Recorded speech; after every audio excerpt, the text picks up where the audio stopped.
ঈমানু বিল্লাহি ওয়া রাসূলিহি, এই হাদিস থেকে সর্বোত্তম আমল আল্লাহ রাসূল বললেন আল ঈমানু বিল্লাহি ওয়া রাসূলিহি, আল্লাহ এবং আল্লাহ রাসূলের উপরে ঈমান আনা। এই ঈমান আনাটা কেমন?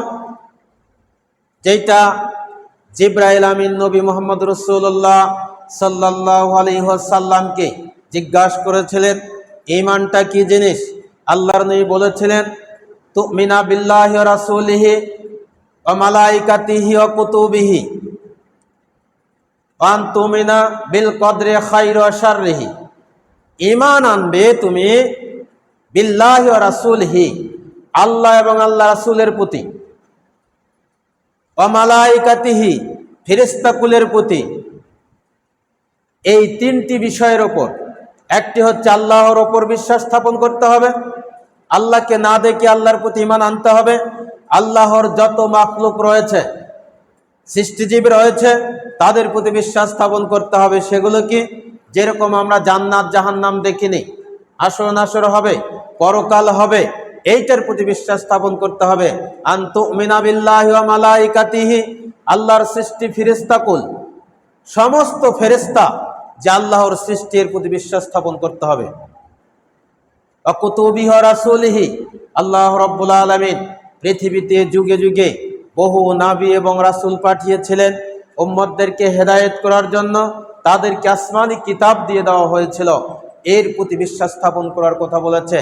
আরেকটি বিষয়ের বিশ্বাস স্থাপন করার কথা বলা হয়েছে আল কদরে খাইরি ওয়া শাররিহি, ভাগ্যের লেখন আল্লাহ রাব্বুল আলামিন যেটা লিখে রেখেছেন, খাইরি ওয়া শাররিহি, তাকদীরে যা লেখা রয়েছে ভালো এবং মন্দ, এইটার উপর বিশ্বাস স্থাপন করতে হবে। এইটা হচ্ছে ঈমান। যদি আল্লাহ রাব্বুল আলামিনের প্রতি ঈমান আনা হয়, তাহলে দেখা যাবে আল্লাহ ভীতি চলে আসবে।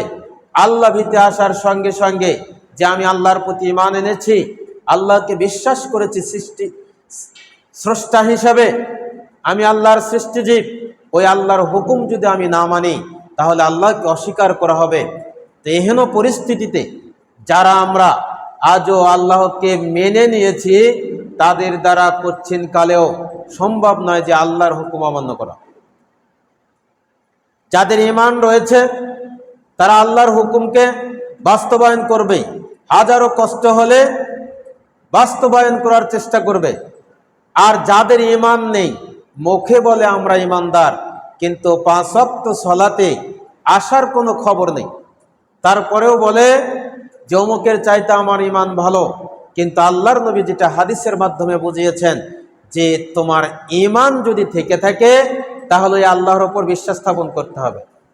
আন তুমিনা বিল্লাহি ওয়া মালাইকাতিহি ওয়া কুতুবিহি, আল্লাহর প্রতি, ফেরেশতার প্রতি, এবং আল্লাহ রাব্বুল আলামিন পৃথিবীতে যেই নবী এবং রাসূল পাঠিয়েছিলেন তাদের প্রতি, তাদেরকে যেই কিতাব দেওয়া হয়েছিল সেই কিতাবের উপর বিশ্বাস স্থাপন করতে হবে। ভাগ্যের যে ভালো এবং মন্দ যা কিছু ঘটবে মেনে নিতে হবে যে এটা আল্লাহ রাব্বুল আলামিনের পক্ষ থেকে হয়েছে। এইটা হচ্ছে ঈমান। তো আল্লাহর নবী বললেন সর্বোত্তম যেটা, আইয়ুল আমালে আফজালু, ক্বালা আন তুমিনা বিল্লাহি ওয়া রাসূলিহি, তুমি আল্লাহ এবং আল্লাহ রাসূলের প্রতি ঈমান আনবে।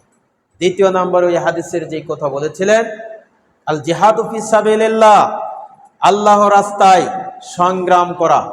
আল্লাহর রাস্তায় সংগ্রাম করা, এইটা কখন ফরজ হবে? এই সংগ্রামটা করা ফরজ কোন সময় হবে? আল্লাহ রাব্বুল আলামিন এ মর্মে কি বলেন?